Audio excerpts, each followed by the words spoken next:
নমস্কার বন্ধুরা, আজকে আমি চলে এসেছি আবার একটি নতুন ভিডিও নিয়ে। এই ভিডিওতে আমি আজকে দেখাবো কি করে বিনা খরচে মশার লার্ভা কালচার করা সম্ভব। তো দেরি না করে ভিডিওটি শুরু করা যাক।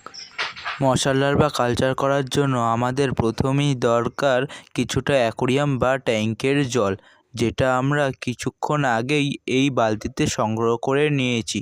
তো আমাদের এবার প্রয়োজন কিছুটা পরিমাণ কাঁচা দুধের।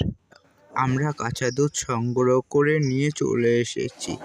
এবার আমরা এই দুধটিকে জলের সঙ্গে ভালোভাবে মিশ্রিত করে নেব।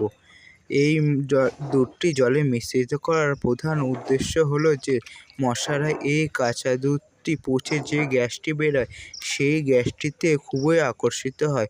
ফলে আমরা যদি এই কালচারে কাঁচা দুধ ব্যবহার করি তবে আমাদের কালচারটি সফল হওয়ার চান্স সবথেকে বেশি থাকবে।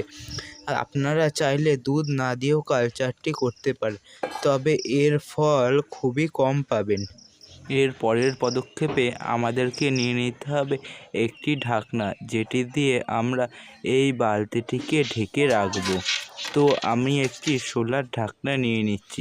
এটি দিয়ে সামান্য ফাঁকা রেখে এটিকে ঢেকে দিতে হবে।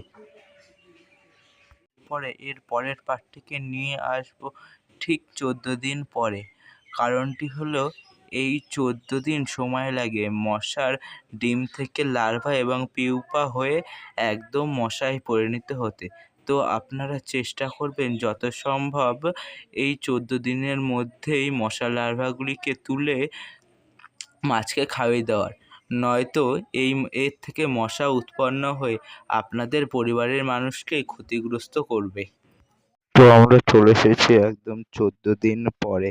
তো দেখা যাক আমাদের কালচারটি কতটা সফল হয়েছে। আপনারা দেখতেই পাচ্ছেন এখানে প্রচুর পরিমাণে মশার লার্ভা রয়েছে। আপনারা ঠিকঠাকভাবে দেখতে পাচ্ছেন নাকি বলতে পারবো না, তাই আপনাদেরকে এটিকে তুলে দেখাচ্ছি। এই ছাঁকনিটা দিয়ে সবগুলো তুলে ফেলবো, মশার লার্ভাগুলো, সমস্ত মশার লার্ভা তুলে ফেলবো এটা দিয়ে। দেখুন, একবার ছেঁকে নেওয়ার ফলে কত মশার লার্ভা এর মধ্যে উঠে এসেছে। তো এখন এগুলোকে আমি তুলে আমার অন্যান্য মাছদেরকে খাইয়ে দেব।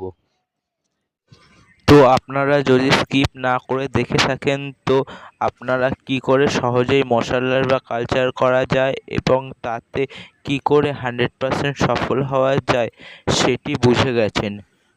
তো ভিডিওটা যদি আপনাদের ভালো লাগে তো একটি লাইক এবং সাবস্ক্রাইব করে দেবেন এবং কমেন্ট করে দেবেন।